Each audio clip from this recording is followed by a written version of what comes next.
(29일) 상하이 증시는 0.54% 하락한 3,379.04포인트로 선전 증시는 0.53% 내린 13,970.21포인트로 장을 마감했습니다.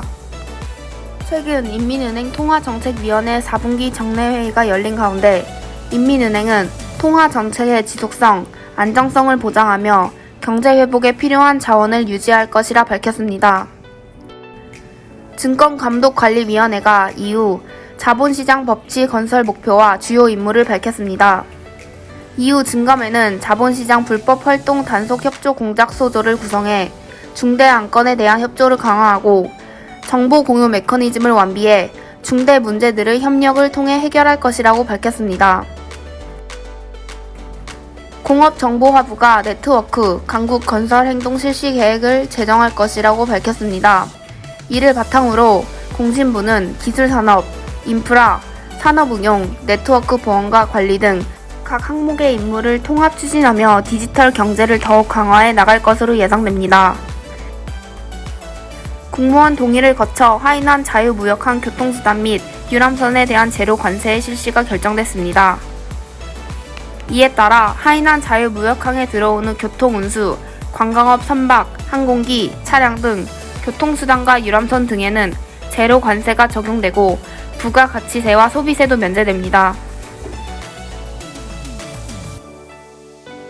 지난 28일과 29일 사이 중국 베이징시에서는 시진핑 중국 국가주석 주재하에 중앙농촌경제공작회의가 열렸습니다.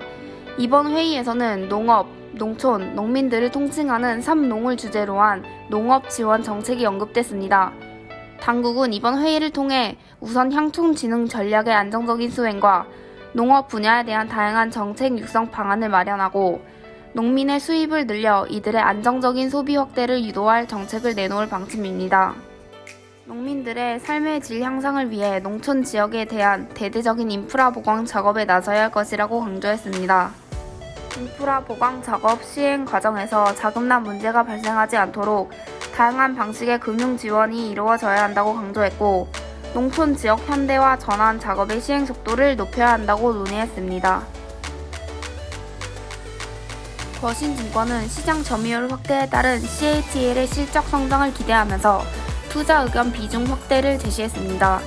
올해 전 세계 전기차 판매량이 예상치를 상회하면서 리튬 배터리 분야의 선두 기업인 동사의 시장 침투율도 상승했습니다. 2025년 신에너지 자동차 판매량이 580만 대를 돌파하며 리튬 배터리 수요가 더욱 증가할 것으로 예상되며, 이에 동사 시장 침투율도 23%까지 확대될 것으로 전망됩니다. 상위 요인으로 동사 주가 상승에 대한 기대감은 더욱 높아질 것으로 보입니다.